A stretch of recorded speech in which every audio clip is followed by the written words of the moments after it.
안녕하세요. 뉴스와 사람들입니다. 이재명 대통령이 G7 정상회의에 참석합니다. 16일부터 18일까지 1박 3일 일정으로 캐나다를 방문합니다. 위성락 국가안보실장은 다음과 같이 브리핑했습니다. 이 대통령께서 첫 외교 일정으로 G7 정상회의에 참석하는 것은 여러 가지 의의를 갖는데 4가지 정도로 정리를 해볼 수 있습니다. 지난번에 계엄 위기로 한국의 민주주의가 위기에 처했습니다.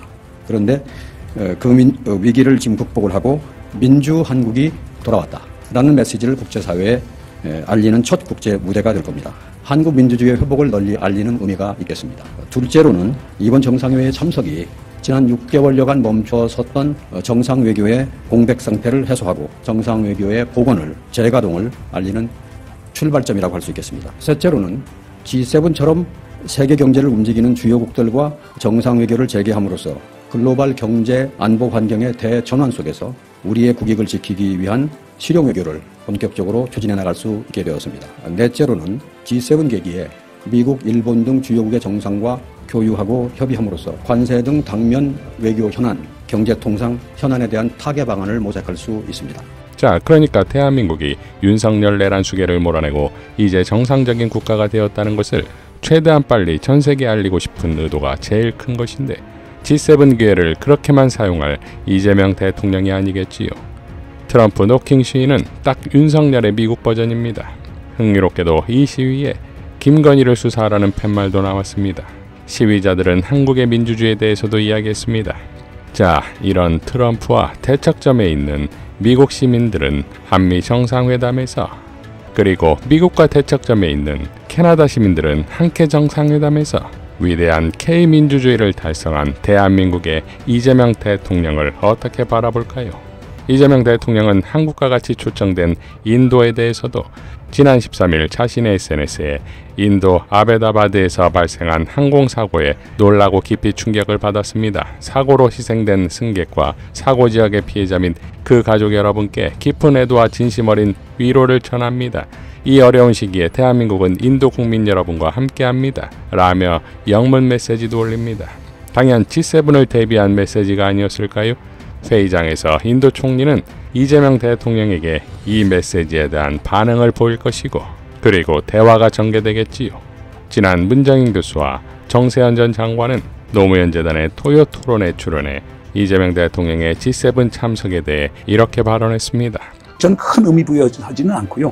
우선 지금 한국의 민주주의 위기를 겪었는데 엄청난 민주적 탄력성을 보여서 새롭게 탄생한 지도자 이재명, 국제 무대에서 완전히 새롭게 좀 하고, 거기에서 우리 이재명 대통령께서 그거에 걸맞는 행보를 보이면은 대한민국의 국격을 올리는 데는 상당히 도움이 되겠죠. 아마 K 데모크라시에 대한 이 호감 내지는 관심 때문에도 뭐 카나다 총리가 주최국 입장에서 이재명 대통령을 초청했을 거고. G7 행사를 누구보다 잘 알고 있는 탁현민 전 의전비서관은 탁현민의 뷰티풀에서 다음과 같이 발언했습니다. G7은 우리 같은 초청 국가를 제외한 나머지 그 세븐 국가는 엄청 친한 사람들이에요. 다 맞습니다. 맨날 만나는 사람들이라.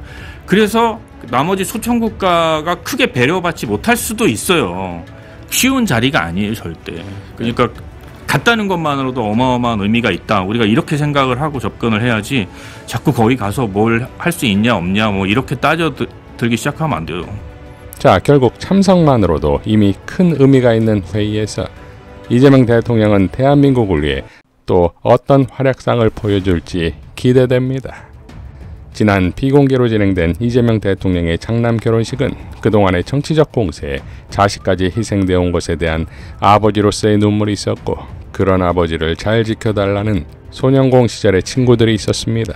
그러니 단지 결혼식이라는 행사에 그친 것이 아닌 것인데, 이것을 나경원은 잔인한 권력 행사를 엄포한 대통령, 거대 여당 체제의 무소불위의 권력에 대통령의 자녀 계좌번호가 알려진 결혼식에 공공과 민간 곳곳에서 축의금을 보내지 않기란 쉽지 않았을 것이다 라고 밝혀 민주시민들을 분노케 했는데, 이를 박살낸 전우용 역사학자의 일갈이 나왔습니다.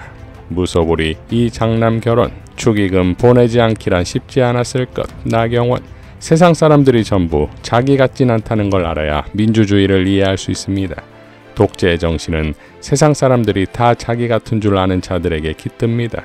민주주의가 다양성을 인정하고 독재가 획일성을 추구하는 이유입니다. 아무래도 저 사람 주변에는 자동차 휘발유로 축의금 내는 사람이 아주 많은가 봅니다. 라고 일갈했습니다. 자, 나경원은 지난 드럼통쇼 역풍으로 과거 수천만 원의 유류비 지출을 소환한 바 있습니다.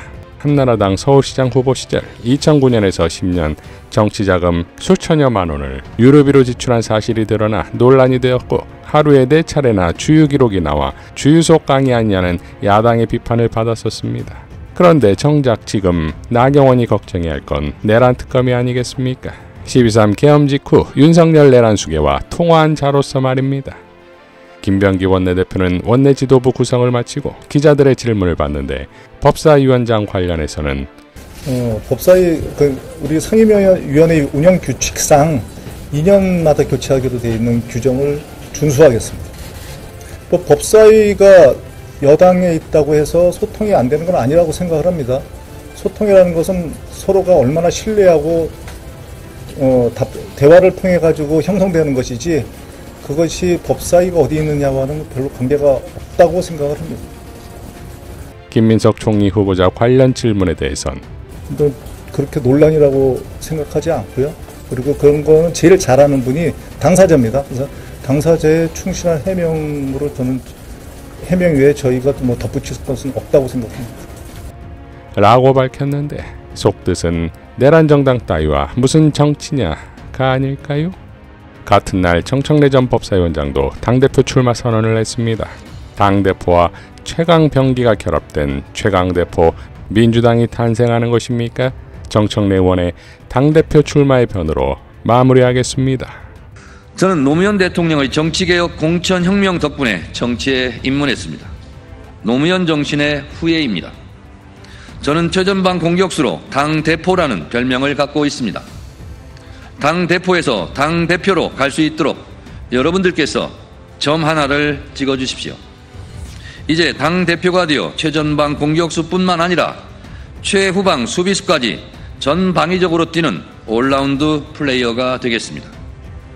혼자 하지 않고 당원들과 함께 국민들과 함께 국회의원들과 함께 한 호흡으로 뛰겠습니다.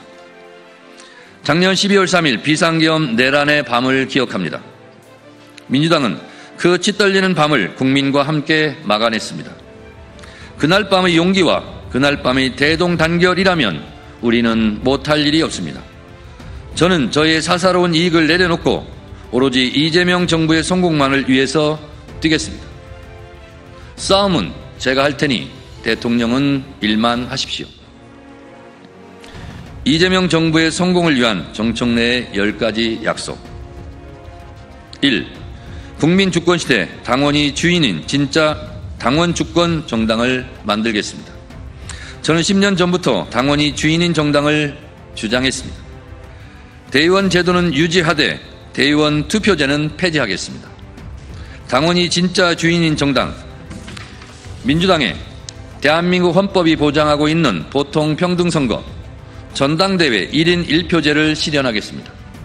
당대표도 한 표, 국회의원도 한 표, 권리당원도 한 표인 진짜 민주정당을 만들겠습니다. 원내대표, 국회의장 경선 시 권리당원 참여 비율 20%를 상향 조정하겠습니다. 나라의 주인이 국민이듯이 당의 주인은 당원입니다. 당원의 권리 행사를 최대한 보장하겠습니다. 2. 내란 종식, 내란 세력 척결을 위하여 일로 매진하겠습니다. 대한민국 국민들은 헌법의 적을 헌법으로 물리쳤고 민주주의의 적을 민주주의 힘으로 물리쳤습니다. 내란 우두머리 혐의자 윤석열 씨를 조속히 감옥에 보내겠습니다. 이제 헌법과 민주주의의 이름으로 내란 세력을 모조리 척결해야 합니다. 민주당과 국회 12.3 불법 계엄 내란 행위 조사 및 처벌을 위한 특별위원회를 설치하겠습니다. 3. 첫째도 개혁, 둘째도 개혁, 셋째도 개혁입니다. 개혁의 아이콘이 되겠습니다. 개혁 작업은 6개월 안에 신속하게 마무리하겠습니다. 검찰개혁, 사법개혁, 언론개혁의 고삐를 늦추지 않겠습니다. 당내에 검찰개혁 TF, 사법개혁 TF, 언론개혁 TF를 전당대회 즉시 가동해 올해 안에 3대 개혁을 마무리하겠습니다. 4. 내년 6.3 지방선거 승리를 위해 열린 공천 시스템, 공천혁명을 하겠습니다. 더 공정한 공천 시스템, 상시적인 인재 영입, 예측 가능한 공천 룰, 사사로이 아무도 흔들 수 없는 더 민주적인 공천 제도를 마련하겠습니다. 기초 비례대표 의원도 상무위원회 투표에서 권리당원 투표로 뽑겠습니다. 5. 전당원 투표제 상설화, 당원 주권위원회를 신설하겠습니다. 당의 주요한 정책은 전당원 투표로 결정하겠습니다. 의원총회와 전당원 투표를 조화롭게 운영하겠습니다. 평당원 중심의 당원 주권위원회 업무를 위해 당원 주권국을 신설하겠습니다. 6. 당원 교육을 강화하겠습니다. 필요하면 당대표가 교육연수원장을 겸임하겠습니다. 당대표와 당원 간의 소통을 위해 월 1회 이상 당대표가 직접 당원 교육 강사로 참여하겠습니다. 최고위원과 국회의원도 강사로 적극 참여시키겠습니다. 지역위원회 차원의 월 1회 당원교육을 의무화하겠습니다. 전 지역구에서 당원교육의 열풍을 불러일으키겠습니다. 7. 당원 포상제를 확대하고 연말 전당원 콘서트를 실시하겠습니다. 당원은 왜 전당대회 때만 모입니까? 정당 활동은 왜 재미없습니까? 당원도 잘 놀고 잘 즐길 자격이 있습니다. 연말이면 방송사에서 시상식을 하듯이 민주당도 연말 콘서트를 열고 그 자리에서 부문별 우수 당원을 표창하겠습니다. 8. 스마트 정당 SNS위원회를 상설기구화하겠습니다.